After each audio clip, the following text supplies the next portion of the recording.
Ibu. Waalaikumsalam. Kalau tidak salah kamu Indah kan siswa kelas IPA 3? Iya Ibu, saya Indah kelas 11 IPA 3. Bagaimana kabar Indah hari ini? Alhamdulillah baik Ibu. Alhamdulillah. Oh iya, kalau boleh Ibu tahu ada keperluan apa Indah datang ke sini? Apa ada sesuatu yang bisa Ibu bantu? Maksud kedatangan saya kemari ingin berkonsultasi dengan Ibu. Begitu ya. Ngomong-ngomong, kedatangan kamu ke sini apakah atas keinginan sendiri atau ada pihak lain yang menyuruhmu datang ke sini? Saya datang ke sini atas keinginan saya sendiri Bu. Tapi sebelumnya saya sempat mendengar dari teman-teman saya bahwa jika ada siswa yang mengalami permasalahan dan ingin menyelesaikan permasalahannya, maka ke ruang BK saja untuk mendapatkan bantuan dari guru BK Ibu. Oh, seperti itu. Apakah sebelumnya Indah pernah melakukan konseling? Belum pernah Bu, ini pertama kalinya. Belum pernah ya. Sebelumnya Ibu mau tanya, apakah Nak Indah tahu apa itu konseling? Kalau menurut saya Ibu, konseling itu proses pemberian bantuan untuk memecahkan masalah-masalah siswa Ibu. Ya, bagus sekali. Jadi konseling itu merupakan suatu layanan yang diberikan kepada siswa yang sedang mengalami masalah atau sulit dalam mengambil keputusan agar nantinya mampu untuk memecahkan masalah yang sedang ia hadapi dan mampu mengambil keputusan yang tepat untuk dirinya.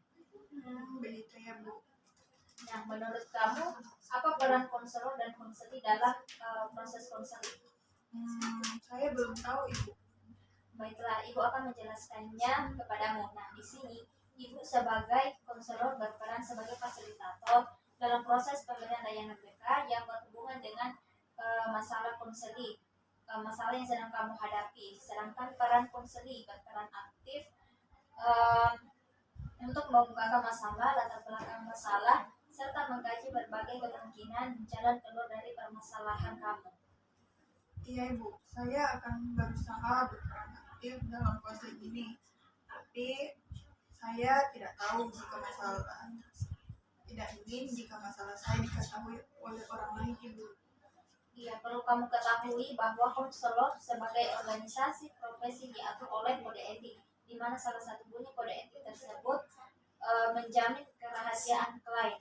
Jadi kamu tidak perlu khawatir sebab selaku konselor pasti akan merahasiakan masalah konseli dari orang lain. Terima kasih Bu, saya merasa lega mendengarnya. Ya baik, sebelumnya kita mulai proses konseling ini untuk waktu yang saya berikan itu biasanya 30-40 menit. Tiap kali satu kali pertemuan. Bagaimana? Apakah kamu setuju? Baik Ibu, saya setuju. Baiklah, sekarang coba kamu ceritakan apa masalahmu. Jadi begini Bu, minggu depan saya ada UAS dan itu membuat saya merasa tegang dan cemas. Saya takut nilai saya jelek Ibu, karena tugas dan yang lainnya yang saya kerjakan itu tidak betul begitu Bu. Boleh Ibu tahu hal apa yang menyebabkan kamu selalu merasa cemas dan tegang? Begini Bu, saya selalu merasa tegang dan cemas ketika ingin menghadapi UAS karena saya takut tidak berhasil Ibu. Kenapa kamu bisa memiliki pemikiran seperti itu? Begini Bu, saya merasa trauma dengan pengalaman saya karena saya pernah gagal di tes yang saya hadapi Bu. Jadi kamu merasa trauma dengan pengalaman kamu itu? Iya Ibu, seperti itu. Tapi saya berharap agar saya dapat berhasil di tes semester genap kali ini Bu. Baiklah, apakah kamu sudah melakukan suatu usaha agar kamu dapat berhasil di tes semester kali ini? Iya Ibu, saya sudah belajar dengan semaksimal mungkin, tetapi saya masih tetap pesimis Ibu.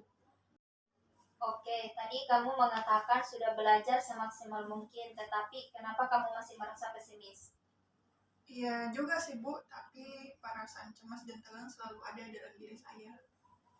Terkadang kita memang merasa sedih jika kita pernah gagal di masa lalu.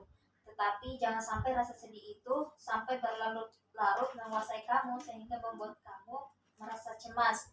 Tetapi jadikan masa lalu itu sebagai pengalaman kita, harus belajar dari pengalaman dan jangan sampai kita jatuh pada lubang yang sama. Iya Ibu, tapi perasaan cemas dan tegang selalu membayangi saya ketika ada tes. Iya, Ibu paham dengan apa yang kamu rasakan. Kalau boleh Ibu tahu usaha-usaha apa saja yang telah kamu lakukan untuk menyelesaikan masalah kamu. Saya sudah belajar semaksimal mungkin Ibu. Saya berharap agar saya bisa berhasil kali ini. Bagus, apakah kamu merasa senang jika kamu dapat berhasil di tes semester kali ini? Tentu saja Ibu, saya sangat senang apalagi kalau nilai-nilai saya bagus. Oke, sekarang menurut kamu dalam kondisi bagaimana kamu menyelesaikan masalah kali ini? Saya ingin belajar Bu, untuk menghilangkan kecemasan dan ketegangan saya selama waktu istirahat di sekolah dan juga berlatih di rumah pada sore hari. Bagus, kamu juga harus menetapkan standarnya itu banyaknya latihan yang kamu lakukan biasanya 2 sampai 3 kali. Saya akan melakukan latihan sebanyak 2 kali sehari Ibu. Oke, nah sekarang coba kamu rumuskan apa tujuan yang ingin kamu capai setelah konseling ini. Baiklah, saya merasa cemas dan tegang ketika ingin menghadapi tes semester karena saya takut gagal dalam tes tersebut. Karena itu, saya ingin menghilangkan kecemasan saya sebagaimana ditunjukkan oleh tidak adanya merasa cemas dan tegang pada diri saya, dan akan melakukan latihan sebanyak 2 kali dalam sehari Ibu. Bagus sekali, kamu telah merumuskan tujuan untuk mengatasi masalahmu. Iya Ibu. Kalau boleh tahu, apakah kamu pernah mencoba untuk menghilangkan rasa kecemasan pada diri kamu? Sudah Ibu, tapi perasaan cemas dan tegang saya selalu ada dalam diri saya, selalu membayangi saja. Saya sudah tidak tahu apa yang harus saya lakukan. Dapatkah Ibu menunjukkan cara lain untuk mengatasi masalah saya ini? Tentu saja, setelah mendengar cerita dari masalah kamu, Ibu dapat memberikan alternatif yang memungkinkan dapat kamu lakukan, yaitu kamu dapat menggunakan teknik relaksasi, di mana teknik relaksasi merupakan usaha mengajari seseorang untuk rileks dengan menjadikan orang itu sadar tentang perasaan tegang dan perasaan-perasaan rileks kelompok-kelompok otot utama seperti tangan, muka, leher, dada, bahu, punggung, dan perut, serta kaki. Nah, tujuan jangka panjangnya relaksasi otot adalah agar tubuh dapat memonitor sesegera mungkin semua signal kontrolnya dan secara otomatis membebaskan ketegangan yang tidak diinginkan. Bagaimana pendapatmu?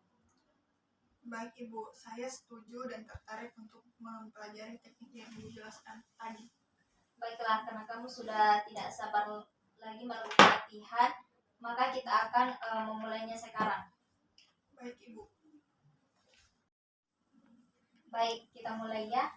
Pertama-tama nyamankan posisi dudukmu duduk. Ikuti instruksi dari saya ya. Sekarang rentangkan tangan kananmu ke depan dan kepalkan dengan kuat. Rasakan ketegangan itu. Dalam hitungan ketiga, buka dengan perlahan dan jatuhkan ke bawah. 1, 2, 3. Kamu tetap memperhatikan perbedaan antara ketegangan dan rileksnya ya. Lalu sekarang rentangkan tangan kirimu ke depan. Kepalkan dengan kuat. Rasakan ketegangan itu. Dalam hitungan ketiga, buka dengan perlahan kepalamu dan jatuhkan ke bawah. 1, 2, 3. Sekarang rentangkan kedua tanganmu ke depan, lalu bawa ke arah bahumu dan rasakan ketegangannya.